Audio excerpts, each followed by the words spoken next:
Well, there's a view out the back window. About 30 degrees out there. Just about done packing lunch. And then I'll be on my way to work on the bike today.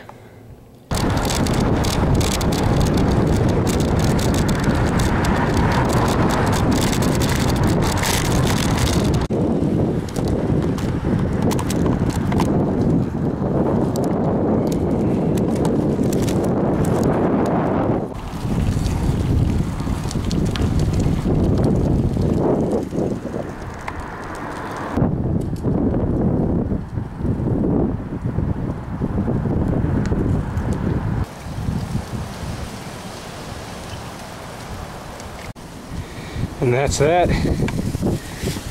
Ready for another day at the grind. Hey everyone. So you just saw there that I bike to work quite often. My wife and I share a car at the moment, and I'm fortunate enough to be able to bike to work pretty much whenever the weather permits. It's only a few miles for me. So I'm trying to do it year round. As opposed to just 3 seasons. You just saw there me biking in freezing conditions, and I'm going to run you through real quick the gear that I use, mainly the clothing and stuff I wear to stay warm in those conditions. So hopefully it helps anybody out who's interested in that.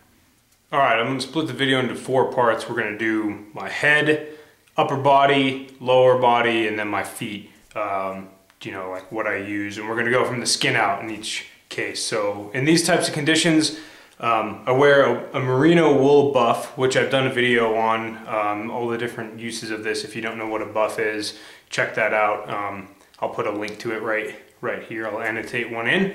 So I got the wool buff kind of up over my head a bit, and then down around my neck, and then I can pull it up over my nose like this. If I need to. And then this long sleeve shirt I'm wearing, which I'll get into later, has a hood on it, and so between the two of that I can pretty well keep my face covered. And I also wear just some clear like safety glasses that to keep my eyes safe from road debris, and also it actually it's really good to keep the wind out of your eyeballs when it's that cold. And then, of course, helmet, goes on top of this. So that's everything for the face. Merino wool buff, and then just this hood on this shirt, which we'll get to in a minute, glasses, and the helmet.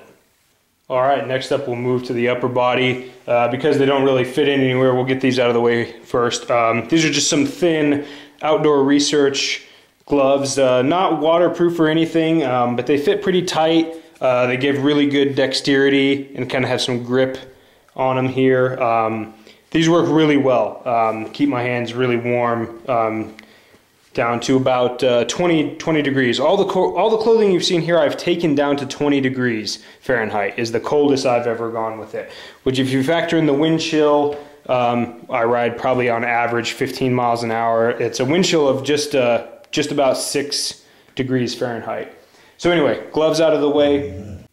Now on to the main parts for the upper body. Number one I've got here is just like an athletic shirt, like a Nike or Under Armour, whatever it may be. I use a different one every day because it gets pretty sweaty. But just a basic short sleeve athletic shirt to kind of help wick the sweat away.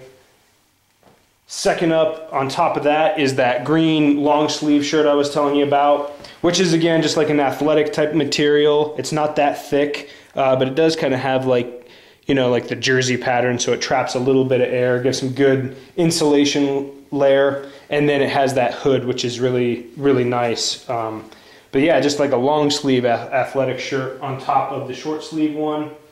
And then just one other layer is just like this is a Mountain Hardwear Synchro jacket. It's like a soft shell jacket. Excellent. It's like very windproof, which is key. But what's also nice is it has some pockets here that I can open up and then vent some heat out that way if I need to. It's pretty much waterproof. It has a really nice collar up here that's like really tall, so if I need to I can cinch the collar all the way up, and with the buff on my neck stay nice and warm.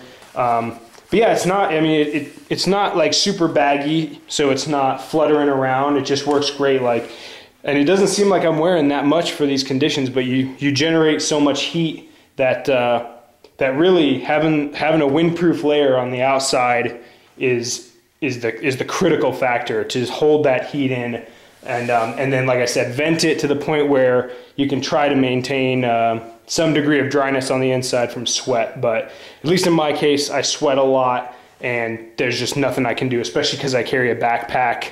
There's no way I'm gonna bike from here to work and be 100% dry. But this guy here holds the heat in, and that seals the deal on the outer layer for the upper body.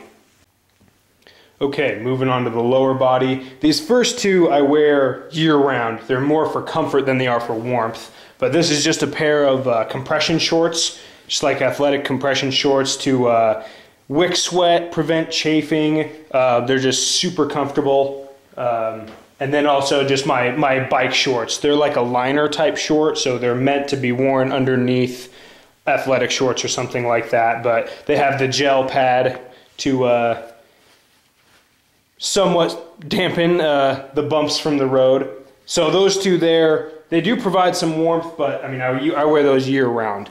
So then it's just two more layers for the legs. I've got a pair of full length merino long johns here. And these are awesome. The merino wool is great. It wicks sweat, and then, you know, if it does get a little bit wet from sweat, it still keeps you warm because it's wool, and just fits nice and tight to the skin, doesn't itch. It's just awesome. Great stuff. I really like merino wool as a base layer. So that's down the whole length of my legs. And then again, just one outer shell here. These are, they're marketed as a soft shell pant, but they're not the same soft shell material that you see on like ski jackets and stuff. Really, they're just a pretty tight knit synthetic pant that's very wind resistant, not windproof, not waterproof, but because your legs are, you know, where all the energy's being burned up riding a bike in your quads, I mean, your legs are the warmest part of you. At least they are for me with this setup. So again, just a super wind resistant layer to hold that heat in, and that's all it really takes. And onto the feet, it's nothing really fancy. I just wear a pair of long socks to make sure that there's overlap between the bottom of my long underwear and my socks, because even just having like a ½ inch exposed between, like if I wore little ankle socks and there's like a ½ inch of skin exposed, like I can totally feel it. Like any exposed skin in those conditions, you're gonna feel it. So just some long socks. Sometimes I wear wool, sometimes cotton. Doesn't really mean much. My feet stay pretty warm because they're so close to my legs and doing, you know, a lot of work with the blood flow. Because then on the feet, it's just a pair of old trail runner shoes. They're really just my junk pair. Because, you know, if I ever ride in wet conditions or something, you can kick up some pretty nasty water from the road up on your shoes. So I just have the junker pair, and really, I mean, they're very breathable, so they keep my feet dry, but they also let quite a bit of cold air in. So really with my feet, my socks are what really determine, you know, how warm my feet stay. But in the conditions that I've been riding in, like I said, down to 20 degrees, one pair of just basic wool socks or even cotton socks seems to do the trick well, because I guess otherwise I just stay warm enough from the circulation. Alright, so there you guys go. That covers all the gear that I wear for bike commuting, from anywhere from the mid-30s down to 20 degrees is the lowest that I've taken that, 20 degrees Fahrenheit. Which, like I said, is around 5 or 6 degrees if you factor in the wind chill from the speed that I'm riding. Over the course of the winter, I'm hoping to really push my limits on bike commuting this year. I'm hoping to get a video out sometime in December and January of the gear that I'll use to stay warm in sub-zero conditions, so we'll look forward to that. In the meantime, if anybody has any questions about the gear or anything like that, Feel free to post a comment or send me a message. Thank you guys for watching.